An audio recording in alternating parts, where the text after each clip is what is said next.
Okay, so something pretty huge is going down in East Asian tourism right now. I'm talking about a travel map that's been set for years, getting totally redrawn, like almost overnight. And this is sending some serious economic shockwaves through two of the region's biggest players. So let's get into it. Let's break down what's really happening and why you should care. So the big question is, why?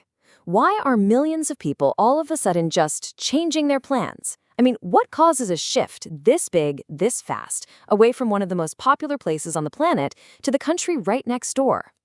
And believe me, the numbers here tell a wild story. Just look at the forecast for the upcoming Lunar New Year holiday. Bookings from China to South Korea, they're set to skyrocket by 52%. But at the very same time, bookings to Japan, they're expected to plummet by a staggering 60%. This is not some minor blip on the radar, folks. This is a total 180-degree reversal. And that's why we're calling this the Great Tourist Reversal. Because really, it's so much more than just numbers on a chart. This is a massive pivot, and it's got some really serious consequences for businesses, for entire economies, and yeah, even for international politics.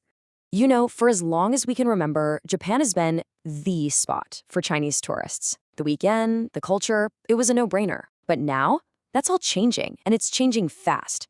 And here's the kicker. Those travelers aren't just staying home. Nope.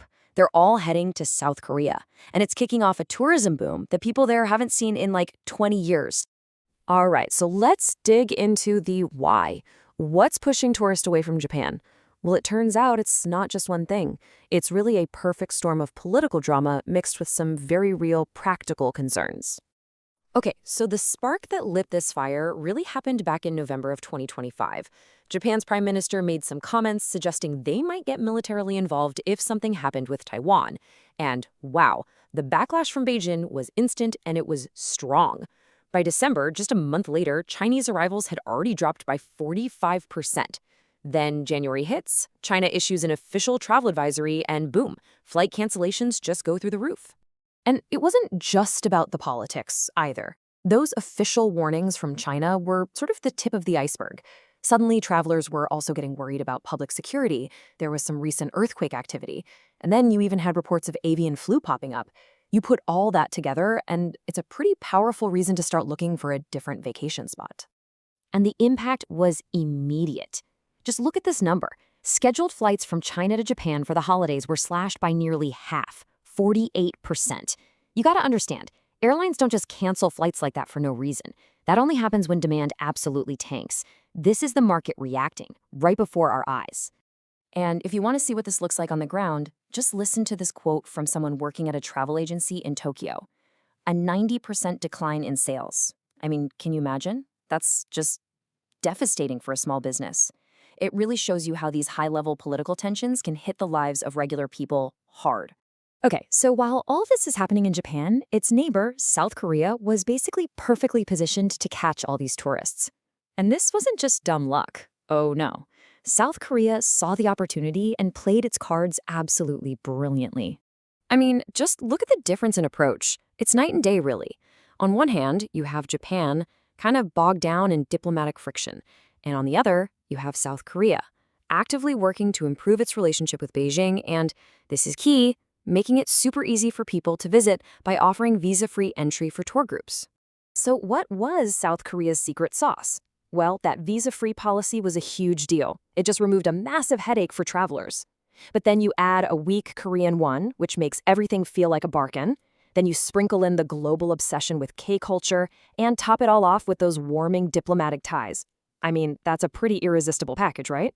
One expert, Subramania Bhatt, calls this a clear substitution effect. And that makes perfect sense, right? When one choice suddenly becomes complicated or unattractive, you just look for the next best thing. And for these tourists, South Korea, with its great exchange rate, was offering incredible value for their money. So a massive shift in people always means a massive shift in money. And we are talking about a multi-billion-dollar ripple effect here, one that's completely reshaping the economies of these two countries. Just look at these projections. This is for a single holiday week. Chinese tourists are expected to spend over $330 million in South Korea. That's actually more than the forecast for Japan. Think about that. It's a massive cash injection for one country and a huge loss for the other. And to give you a feel for what it's like in Seoul right now, listen to this guy, Tony Medina. He is a consultant there, and he says he hasn't seen a surge like this in 20 years. 20 years. That just tells you how sudden, how completely off the charts this boom really is. But, this kind of explosive growth, it's never that simple. It always comes with some growing pains. And this sudden flood of visitors into South Korea has definitely started to cause a bit of friction with the locals. In fact, it's gotten to the point where a petition to get rid of that visa-free policy has already racked up something like 60,000 signatures. Now, the government is pushing back on claims that this is tied to a rise in crime, but it still shows you that there's a real sense of unease growing for some people there. So what's the big takeaway here? Where does this leave us? Is this whole thing just a temporary blip? Something caused by a bit of political drama that'll blow over? Or are we actually watching the tourism map of East Asia get permanently redrawn? Now, to be fair, let's add some important context. Losing the Chinese market, which spends a lot of money, is a huge blow for Japan, no question.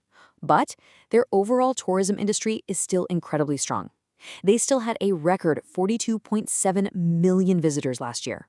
Tourists from Europe, the US, Australia, they're all flocking there thanks to that same weekend. But this whole situation really makes you think, doesn't it? It raises a huge question about the future of travel. In a world that's more connected than ever, but also feels more divided, how much is politics going to decide where we go, where we spend our vacation time and our money? Is the simple act of being a tourist now just another pawn in a global chess game, one that could change the economic fortunes of entire countries? It's a lot to think about.